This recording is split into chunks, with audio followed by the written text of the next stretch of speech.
Okay, so let's get right into this. We're going to be looking at a story that really hinges on a single, kind of explosive piece of evidence from the months leading up to the partition of India.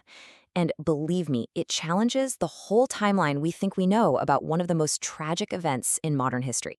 So, picture this. You're walking into a bookshop in Lahore, and you see a book with this title, Betrayal of the Sikhs.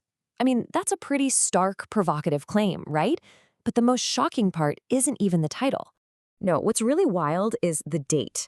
This thing was published in June of 1946. That's a full 14 months before the partition actually happened in August 1947. So you have to ask, how is that possible? How could a book claim a betrayal had already gone down way before everything fell apart? Well, the source material we're digging into today argues this wasn't some lucky guess. It suggests that the leadership at the time knew exactly what was coming, because in a lot of ways, the deal had already been struck. This book, which was written by an English author, laid out a really startling idea, that the political fate of the Sikh community in New India was already a done deal, and, well, not in a good way. But the real twist here, the puzzle at the very heart of this whole thing, isn't really about the author. It's about who wrote the foreword, the introduction to the book. And get this, the foreword was written by Master Tara Singh, who was the most famous and powerful Sikh leader of his time. And that is the central paradox, isn't it? The leader of the very community the book says is being betrayed is the one introducing it. Why would a leader put his name on a book that's accusing someone of betraying his own people?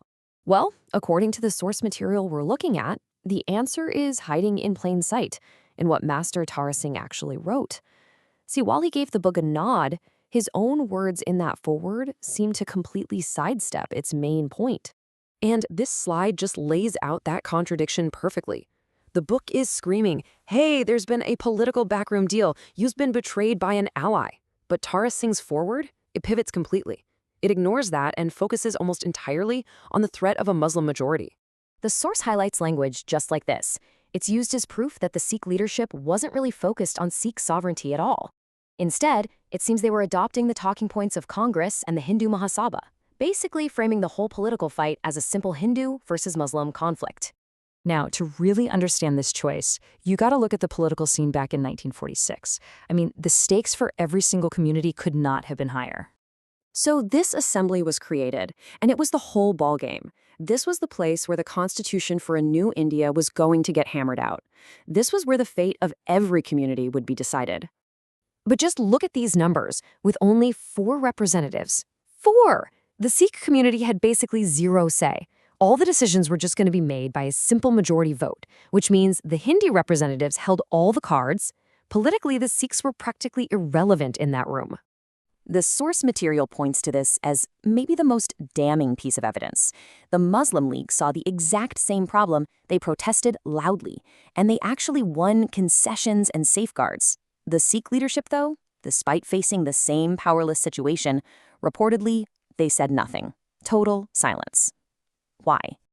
This lack of action leads the source to its really powerful conclusion. This wasn't some kind of oversight. It was a strategy. Listen to this quote. It's from a journalist who was actually there in 1946.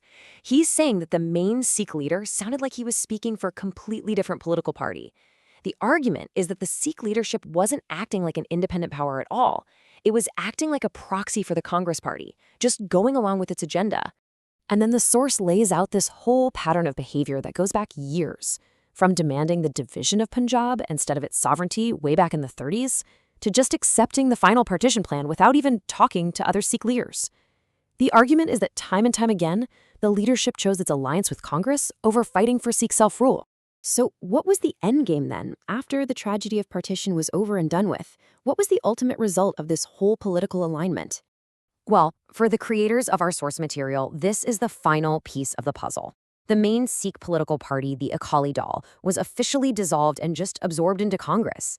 They frame this not as some new thing, but as the final public confirmation of a secret allegiance that had been going on for years. And as one final pretty dramatic piece of evidence, the source alleges an actual cover-up. It claims that in later editions of that book, Betrayal of the Sikhs, the date on Master Tara Singh's foreword was physically changed with a pen from 1946 to 1949. And the alleged reason? to hide the fact that he knew about this so-called betrayal before partition ever happened, and to make it look like he only wrote the foreword years after everything went down. And so, this is the unsettling question the source material leaves us with. Were the terrible losses of 1947 just the result of a political negotiation that went horribly wrong, a sad historical tragedy? Or, as this one little book from 1946 suggests, was it the final act of a calculated betrayal, carried out by a leadership that had already picked its side long before any lines were ever drawn on a map?